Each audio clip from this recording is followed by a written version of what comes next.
Good morning, Fairmont, and welcome back to the Newsroom. My name is Maddie. And my name is Aiden. Now here's Amaya with events. Wrestling Jamboree is on Wednesday at West. There's a choir concert on Tuesday. Fright Night is on Wednesday. I hope to see you there. Girls basketball is versus East on Thursday and LeBois on Friday. In honor of spooky season, the library is hosting Harry Potter Bingo on Tuesday, Halloween crafts on Wednesday, and Halloween trivia on Thursday. All right, so we are having kind of a second chance cheerleading tryouts here coming up. It's gonna be November, just double checking the dates here, 5th through the 8th. So that's a Tuesday through Friday. These practices are gonna be in the mornings, 6 o'clock to 7:20. And then on Tuesday and Thursday, it's gonna be in the afternoons as well, kind of during the games, getting a feel for games and things like that too.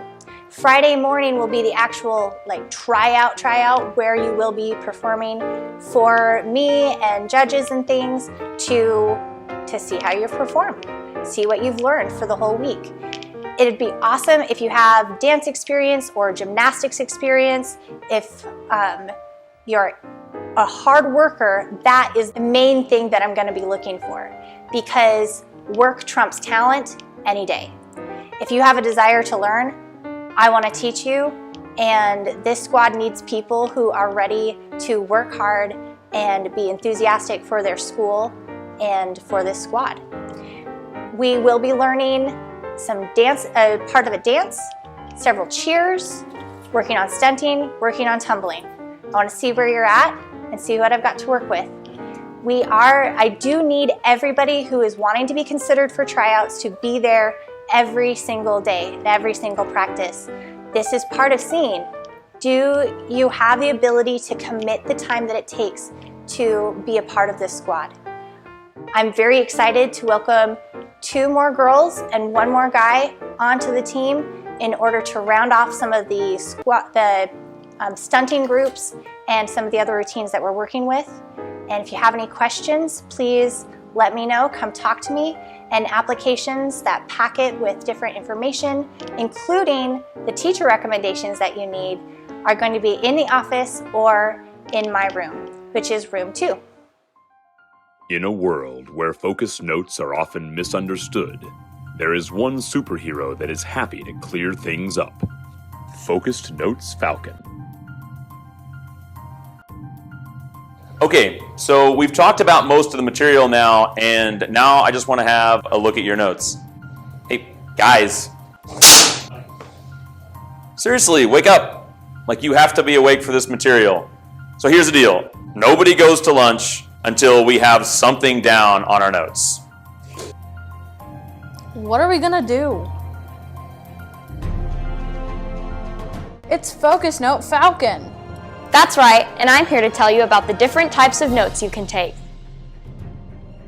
2 or 3 column notes, Cornell notes, and a graphic organizer. All right, and I'm out of here. Thanks, Focus Note Falcon!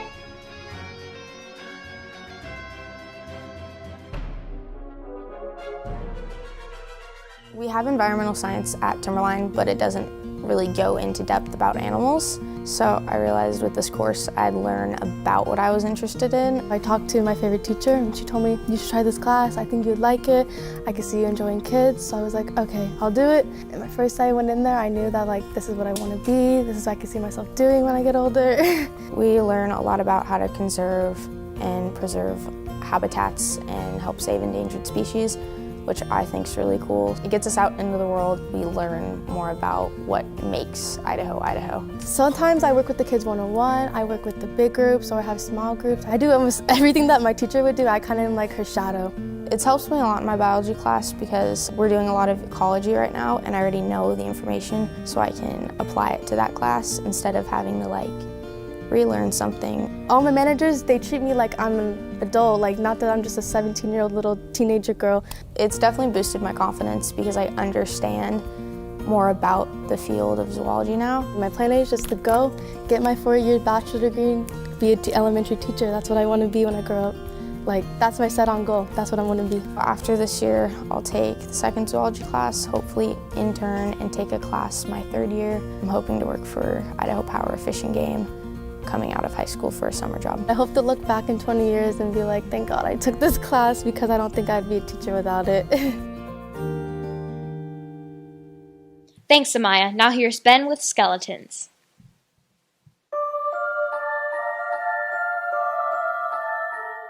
You may not know this, but a teacher here at Fairmont used to have a job looking at skeletons. Tell us about your first career. My first career was as a bioarchaeologist. So the bio part is for biology, and archaeologist is the study of people from the past. And so in my career, I was a bioarchaeologist, meaning I studied human remains from people in the past. And so I spent years studying 2 different places in the world. I studied Mesopotamian bioarchaeology, so Mesopotamian civilizations, the first city-states in the world. I would look at skeletons and tell you a lot of different things about them. So I would study their health. I could tell you about their diet, if they were in war, if they experienced stress, if they were men or women, and their ages. And using that information about skeletons and then combining it also with archaeological remains from their graves, so like what they were buried with, I could tell you a lot about the day-to-day life of people in the past. So we have some pictures of the skeletons. Can you tell us more about them? Absolutely. So there are a few different things that we can look at when we're telling if a skull is a man or a woman. The skull on the left is a man, and this one is a woman. And the way that we can actually tell is that there are parts on your skull once you're an adult that will be different. And so this point on your skull, the glabella, is actually going to be this big bump. Sometimes you can even see it on men that have particularly big ones before, like when you still have skin on your face. And this one is a female one. She's lacking that large bump there. The orbits are actually another way. So if you were able to reach up inside your own eye and pinch the bone there, men's are thicker and women's are thinner. And then we also have this point on your chin. This is called the mental eminence, and this is actually pointy and it sticks out a little bit more. In men and in women, again, it's not as significant. And so both of these are about in their like 40s or 50s. And yeah, that's a man and a woman, and from what I can tell, generally good health. He does have a broken nose. This is cool. So this is called trepanation. This is a way that we have decided as a human race to relieve brain issues. And I say that because we still do this today. And every culture actually has evidence of doing this. So this is when we cut out a piece of your skull to remove pressure. So today we'll do that. Like if you get a head injury and you go to the hospital, a surgeon might remove part of your skull to let your brain swell a little bit and heal. Back then they would have done it for like a lot of different reasons. They didn't know they were relieving brain pressure, but they might have been doing it because the person had hallucinations or migraines or lots of other conditions. But they survived this, and so you can actually see evidence of healing because the wound doesn't have sharp edges anymore. It's rounded. This one's very cool. So this is actually an example of cranial modification from the Inca people in Peru. And what this is actually purposefully altered shape of your head. So this is not a mistake. There's nothing wrong with this person. Their brain is completely healthy and fine. The cool thing about our bones, especially when we're babies, is they're really soft. And so we can shape them into different shapes. And so in this culture, this is considered beautiful. And it's also a way to tell if somebody is in your group. And this would be able to help you tell, like, oh, that guy's head is shaped like mine, we're cool. Whereas that person's head is shaped differently than mine, they might be an enemy and I need to be really careful. When you're a baby, you can either bind it by taking rope and tying it around your head and kind of pushing your brain and your skull to grow this way. Or you can strap your baby to a board and then it holds their head in place and you put another board here and it pushes your head. And so your brain and your skull will grow out. And so it's kind of more like a triangular shape. Again, nothing's wrong with them at all. Your intelligence will be the same. Your brain will just grow in whatever shape it's in. And so they're completely healthy and fine. People do this all over the world. So if you've ever seen a little infant, like nowadays, wearing a helmet around, that is cranial modification done today. That's just helping that baby not have any flat spots. Thanks, Ben. Now here's Amaya with the Halloween dance. Wednesday, October 30th will be our first dance of the year from 6 to 8 p.m. in the old Fairmont Junior High gym. The theme of the dance is Fright Night, and we're encouraging all students to wear some or all white. Face paint and or costumes will not be allowed at the dance, and the dress code will still be applied. Not only will this be a super spooky dance, but there will also be carnival events and concessions available.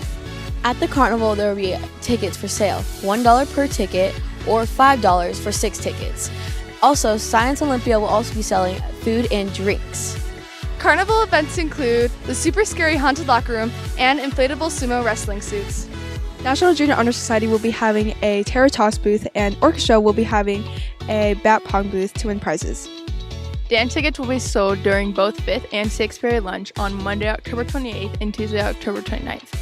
You can pre-purchase your dance tickets in the main building foyer before you go to lunch, and also at the door on the night of the dance. The dance is free if you have a dance card, $3 if you have an activity card, and $5 without an activity card. If you wait until the night of the dance and purchase a ticket at the front door, the price is $6.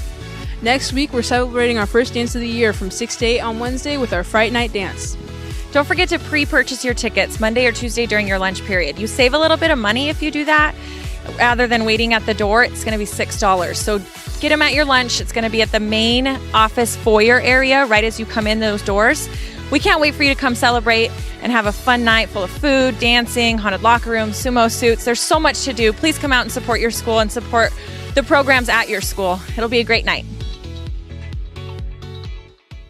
Thanks, Amaya. Now here's Ben with Minute to Win It. Welcome back to Minute to Win It. This week I have Mrs. Ross versus Mr. Cummings. This game is called Pyramid Party. Each player has to make a pyramid with the cups provided, and the pyramid has to start with 7 cups. The first player to successfully build and neatly deconstruct the pyramid wins.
Thanks, Ben, and to all the teachers who participated. That's all the time we have for today, Fairmont. Thanks for tuning into the newsroom. Oh, don't cry.